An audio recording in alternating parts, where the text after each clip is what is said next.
June 6, 2000 sa Chicago, Illinois, lampas alas 11 ng hating gabi ay may mga concerned citizen ang tumawag sa emergency hotline. Matapos silang madiskubrehan ang isang sunog sa walang katao-taong iskinita sa timog ng Chicago. Dahil sa kuryosidad ng masaksi, kaya nilapitan na nila ang bagay na nasusunog. Laking gulat na lang nila nang makitang katawan pala ito ng tao na nakabalot. Pagdating ng fire responders, ay agad nilang inapula ang apoy. Ang taong ito ay hindi na makilala pa ang pisikal na anyo at bahagya itong nakabalot ng bedsheet at tarpaulin na kasama ding nasunog. Nakumpirma ng mga pulis na biktima ito ng foul play. Sa patuloy na pag-iimbestiga ay may natagpuan pa silang mga bagay na malapit sa katawan. Ito ay ang kemikal na panglinis at nail polish remover. Hinala nila na ginamit ito sa paggawa ng sunog. Dahil sa walang nakita ang mga pulis na mansanang go sa may iskinita, kaya naghihinala rin sila na marahil sa ibang lokasyon ito tinapos ng masalarin saka dinala sa iskinitang ito. Kinabukasan, June 7, ay lumabas na ang postmortem result. Nakumpirma ng coroner na hindi ang pagkasunog ang cause of death, kundi dahil sa natamong sugat nito na gawa ng baril sa likod ng ulo. At nakumpirma nila na ang bala ay nagmula sa .380 caliber pistol. Ngunit sino nga ba ang biktimang ito at papaano ito nangyari sa kanya? Ito ang aalamin natin ngayon sa videong ito.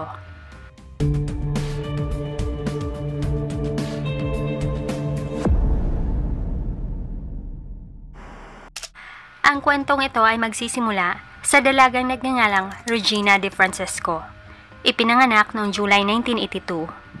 May nakababata naman siyang kapatid na nagngangalang Margaret DeFrancesco. Ipinanganak noong May 1984. Hindi nila nakagisnan ang ama dahil ito ay nakakulong sa kasong pagnanakaw. Kaya pinalaki lang sila ng ina nilang si Nora. Ang mag-iina ay naninirahan naman sa Lowest West Side community ng Pelson, Chicago. Subalit, hindi nagustuhan ni Nora na tumira sila dito ng kanyang mga anak. Dahil ang komunidad na ito ay common ang iba't ibang mga krimen at mga gang activities. Ngunit tiniis ito ni Nora na dito na lang sila tumira dahil siya lang mag-isa naghanap buhay para sa kanila. Ayon pa ng mga kamag-anak at mga kakilala nila, ay lumaki ang magkapatid na Regina at Margaret na mga talentadong anak at mahilig sa mga aktibidad. Mahilig ang mga ito sa pagkanta at pagsasayaw. Kung anuman ang kinahihiligan ni Regina, ay siya ding kinahihiligan ng bunsong kapatid na si Margaret. Napakalapit nila sa isa't isa, kaya parati silang makikitang magkasama. Sa panahong ito ay may lalarawan pa sila ng mga normal na kabataan, palakaibigan at may magandang pag-uugali. Maliban dito, ay nabibilang din sila sa mga honor roll students sa paaralan nila. Subalit, ang pag-uugaling ito ng magkapatid ay bigla na lang nagbago. Simula nung tumuntong na sila ng high school. Unang nagbago ay si Regina. Nakikipagkaibigan na siya sa mga estudyanteng membro ng mga gang. Sumunod naman sa yapak niya ang kapatid na si Margaret. Kaya pareho na silang nakikipaghalubilo sa mga taong nasa maling landas. At mas lalo pa itong lumala hanggang sa naging rebelde na silang mga anak. Pareho na silang umiinom ng mga nakakalasing na inumin. Gumagamit na ipinagbabawal na gamot. At higit sa lahat, ay gumagawa na ng mga krimen kasama ng mga kabarkada nila. Kaya ang ina nilang si Nora ay nahihirapan na sa pagkontrol sa kanila. Sinubukan din niyang pigilan ang mga ito, ngunit hindi na mababago pa ang magkapatid, at mas lalo lang nilang tinahak ang maling landas. At nagkaroon pa sila ng maraming karelasyon, lalong-lalo na si Regina. Taong 2000, si Regina ay may nobyo na pareho din niyang nasa maling landas. Ito ay si Johnny Rivera. Miyembro din ito ng grupo nila. Sa taong to, ay ni-raid naman ng taga-Chicago Narcotics Officers ang apartment ni Johnny. At may mga natagpuan dito na 2 kilo ng mga illegal substance. Kasama namang naaresto ang lahat na nandoon sa apartment, kabilang na si Regina. Ang mga kaganapang ito ay magiging hagdan na makikilala niya ang isang inosenteng taong bibiktimahin niya sa hinaharap. Nakalaya naman si Regina sa pamamagitan ng pagbayad ng bail, habang patuloy pa rin ang pagkaso sa kanya. Isang araw noong May 2000 ay kakatapos lang ng session sa courthouse at kakalabas lang din ni Regina sa courtroom. At sa araw na to ay walang sumundo sa kanya. Nagkataon na may humintong motorista sa may traffic stop. Ito ay ang 22 taong binata na si Oscar Velasquez. Kumaway si Regina dito at nakisuyong makisakay at magpapahatid papauwi sa bahay. Agad namang nahulog ang loob ni Oscar sa nakitang dalaga. Kaya pumayag na siya at inihatid si Regina sa bahay. Nagpapalitan na din sila ng mga numero.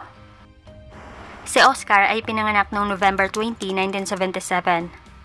May dalawa pa siyang mga kapatid na nagngangalang Marcos at Jacqueline. Una naman silang nakatira sa Mexico at dito na rin lumaki si Oscar. Ngunit nung nasa kabataan na siya ay lumipat naman ang pamilya nila sa timog ng Chicago.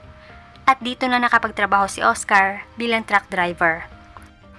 Ayon pa sa report, si Oscar ang pinakamatanda sa kanyang mga kapatid at lahat niyang mga pinsan, kaya nirerespeto at hinahangaan siya nila.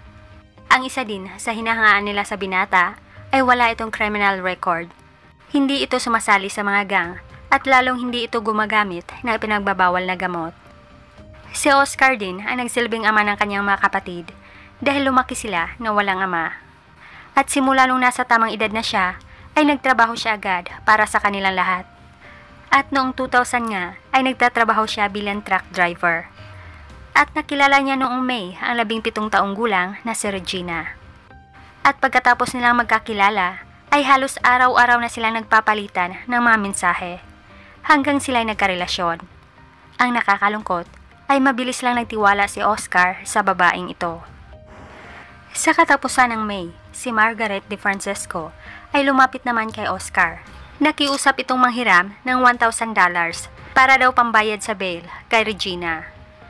Ipinalabas ni Margaret na naaresto ang kanyang kapatid para lang pahiramin siya ng pera ni Oscar. Agad namang nagpahiram ng pera ang binata para makatulong sa nobya niyang si Regina. Ang ginawang ito ni Margaret ay plinano pala nilang dalawa ng kapatid. Sa totoo, ang $1,000 na hiniram ay gagamitin pala ni Regina para sa iba pa niyang nobyo. Hindi lang pala si Johnny Rivera at Oscar Velasquez ang nobyo nito, kundi may iba pa. Ngunit wala din sa plano ng magkapatid ang magbayad ng utang kay Oscar. Isang araw ay tumawag na si Oscar sa magkapatid at nagtanong kung pwede na ba nilang ibalik ang hiniram na pera dahil may importante siyang paggagamitan. At ayaw naman ni Regina ay pick upin lang daw niya ang pera sa bahay. Walang kaalam-alam ang binata na nabitag na siya sa patibong na magkapatid. June 6 ay nakahiram naman ng .380 caliber pistol ang magkapatid mula sa kaibigan nilang nagngangalang Veronica Garcia. Plano pala nilang tatlo na pagnakawan si Oscar.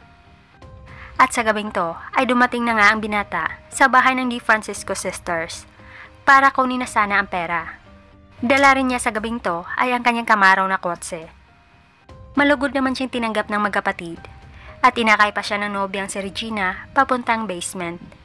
Habang sunod ng sunod naman sa likod nila si Margaret. Kinausap pa ni Regina ang nobyo para hindi din ito mapansin ang daladalang armas ni Margaret. At ilang minuto lang ang lumipas ay itinutok na nito ang armas sa ulo ni Oscar. At isang bala lang ay agad natumba ang binata. At pagkatapos nito ay siniguro pa nilang lumisa na talaga si Oscar. Saka na nila ninakaw ni Regina at Margaret ang wallet at silver necklace nito. At mabilis nila itong binalot ng bedsheet at tarpaulin. Nilinis na din nila ang bakas ng gu sa basement. At dahil medium belt si Oscar, kaya pinagtulungan nila itong binuhat.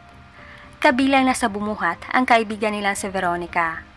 At inilagay nila ito sa trunk ng Camaro na kotse. Pagkatapos ay biniyahin na ito ng magkapatid sa walang katao-taong iskinita. Binuhusan ng panglinis na kemikal at nail polish remover bilang accelerant sa paggawa ng apoy para lang silang nagsusunog ng ordinaryong basura. Pagkatapos nito ay sinilaban na din nila ang Camaro na kotse ni Oscar sa ibang lokasyon. At hating gabi na nga, lampas alas 11, nang matagpuan ang katawan ni Oscar ng mga dumadaan. Una ay hindi pa nalaman ng mga pulis ang pagkakakilanlan ng biktima. Ang tanging alam lang nila na ito ay lalaki at Hispanic. Kaya una nilang inimbestigahan ang identity ng katawan. Kaya nagsimula silang maghanap sa mga lista ng bago pa lang ng mga reports ng mga lalaking missing. At may isang Mrs. Velasquez ang naghahanap sa kanyang nawawalang anak. Kaya isinama na nila ito at ang iba pang mga kamag-anak sa morgue para kumpirmahin ang natagpuang katawan. At nakumpirma nga nila ito na si Oscar Velasquez, 22 taong gulang. Ang pinakamalapit naman na teorya ng mga pulis na motibo ay robbery dahil sa wala silang natagpuang wallet at alahas. Maliban dito ay iniimbestigahan din nila ang nawawalang Camaro na kotse. At natagpuan nga nila ito mahigit 1 milya ang layo mula sa lokasyon kung saan natagpuan si Oscar. Subalit ang kotseng ito ay sinilaban din, kaya wala din silang nakuhang bakas ng ebidensya. Maliban dito ay inimbestigahan na din nila ang phone records ni Oscar. Kaya sinuri na din nila ang mga conversations na nakalag. At ang records na ito ay nangyari ilang oras lang bago nila nakita ang katawan. At nakita nila dito na ang kapalitan ng mensahe ni Oscar ay nagngangalang Regina De Francisco. Kaya pinuntahan na rin nila sa bahay ang babaeng ito para sa mga katanungan. Ngunit parehong itinanggi ni Regina at Margaret ang sinapit ni Oscar. At nagawa pang magbintang ni Regina sa ex niya si Johnny Rivera. Dahil ayon niya ay baka may galit daw ito at nagsiselos kay Oscar. Kaya sa pagpatuloy ng investigasyon ay tinanong na din nila si Johnny. Ngunit kaagad nitong napatunayan na siya ay inosente. Dahil may matibay din siyang ebidensya kung nasaan siya nung gabing yon. Kaya dahil dito ay may pagdududa na sila kay Regina. At ang pinagtataka nila ay kung bakit nito idiniin ang ex niya si Johnny. Kaya ang investigador ay nag-door-to-door inquiries naman sa mga kapitbahay ng De Francisco Sisters. At nagtanong-tanong kung may nakita ba silang kahina-hinalang pangyayari noong gabi ng June 6. At isang ang kapitbahay ang nakapagbigay ng matibay na impormasyon. Ayon pa nito, noong gabi ng June 6 ay nakita niya ang 3 babae. Kabilang na dito ang magkapatid na De Francisco at ang isa pang di nakilalang babae. At buhat-buhat daw ng mga ito ang isang mabigat na bagay na nakabalot. Ngunit hindi maaninag ng kapitbahay kung ano ang bagay na yon. Kahit malakas na ang pagdududa ng mga investigador sa magkapatid, ay hindi pa nila maaresto ang mga ito. Kinailangan muna nilang makakuha pa ng mga physical evidence. At maimbestigahan din ang isa pang di nakilalang babae. Agad naman silang kumuha ng search warrant para maimbestigahan ang bahay ng magkapatid. At nakakuha nga sila dito ng maraming ebidensya. May bedsheets dito na katulad sa ipinambalot kay Oscar. May natagpuan pa silang bakas ng go na nagmatch sa biktima. At may nakuha pa sila ditong isang shell casing na nagmatch sa bala na ginamit kay Oscar.